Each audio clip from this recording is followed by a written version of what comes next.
Guys, today in Art Club with Miss Burford we'll be creating these photocopy style leaf pictures. You will need dried leaves in a variety of shapes and sizes, a sheet of A4 paper, wax crayons and coloured pencils.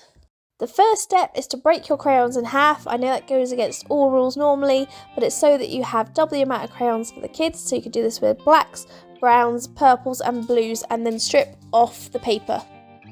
Once each child has a crayon with the paper taken off, they can then start choosing which leaves they would like to put under their sheet of paper, and you want to put the leaves upside down so that the veins are more prominent and they'll show through the paper better, and get them to think about the composition of their leaves, so at different angles, and if they're hanging outside of the paper that doesn't matter because you don't need every single leaf as a whole leaf. And you're just going to use your crayon on its side, rubbing over the leaves. And as you rub over the leaves, you want to press quite hard, as the harder you press, the more detail will be darker and it will show better. So you just want to go up to the edges of the leaves. So once I saw the spikes of the edges of the leaves, I knew that was the edge, so I didn't have to carry on in those areas. I moved to the other surface area of the leaf. But if you do go over the edge of the spiky bits or the edge of the leaves that you've used, if it's got a little bit outside of the line, that's fine. As you'll see, I've got a little halo effect of mine, and that just adds to the whole photocopied effect of the picture, so it looks like they've been photocopied. You know, sometimes when you put something through the photocopier several times, you get these funny black dots and stuff. I don't know why it does that. If anyone knows why it does that, please let me know, because I'm just intrigued. But yeah, it just creates that effect, and they'll disappear a bit anyway when we add our background colour.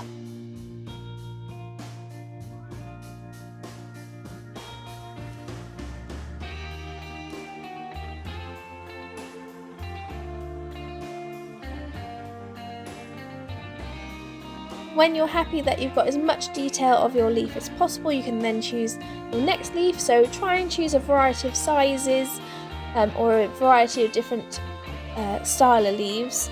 I've chosen the same shape, but I've chosen a lot of different sizes, so it just makes your picture more interesting.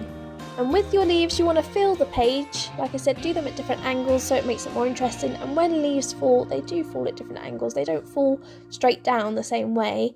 But one tip would be, don't overlap leaves, because that can look quite messy later on and make it a bit confusing and difficult for yourselves.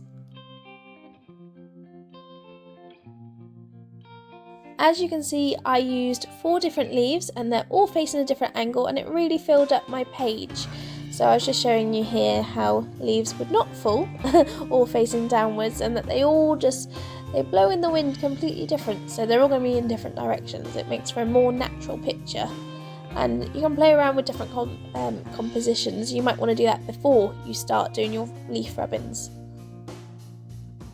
Next, we can start adding colour to our leaves. So think about your autumnal tones, and you can look at the leaves in front of you. So I've got browns, reds, oranges, yellows. You might also have some greens still in there, and also some leaves are like a reddy purpley colour. I can't think of what kind of style those are. I'm thinking of things like Japanese maple trees and things like that. But you want to try and focus on what colours they are, and have a look at where those colours are on the leaves themselves, because you want to try and replicate this on your picture. So go around the edges of your leaves first in the kind of colour that they are. So on this one, I went round with a red, because I'm looking at the leaf on the screen, which is like a lot of reddy and orangey kind of tones. And then I then went in and added some orange after. So just try and really create a nice defined detailed outline first, and then fill in the larger sections after. Do this with all your leaves, and you'll also see that I'm using my pencil in the same kind of direction. Some areas I've done cross hatching, so you might want to talk about cross hatching, or just keep going on the same diagonal.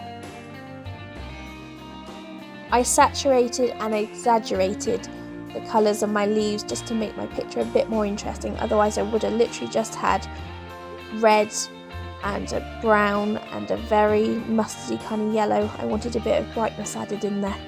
Now that we have coloured in our leaves, mine took me about 15 minutes to colour in, and I made sure that I covered as much of the white area as possible, and made sure that my lines were nice and neat around the edges, we're now going to go in and lightly colour in our background. So for this, I suggest that you use a cooler colour. So I've gone for a really light blue. You might want to choose a darker blue, a green, and it's up to you what you want to do.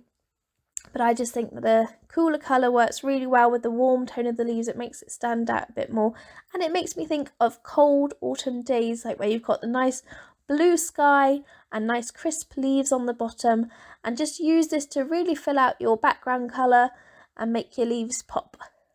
You will notice as you fill in your background colour, these areas of wax crayon outside of your leaf outlines, these will start to become a bit less noticeable. And you still want to see them a little bit because, like I say, the idea is like a photocopied style picture where you'd see some of this sometimes. But they are definitely less noticeable and your picture comes together much better.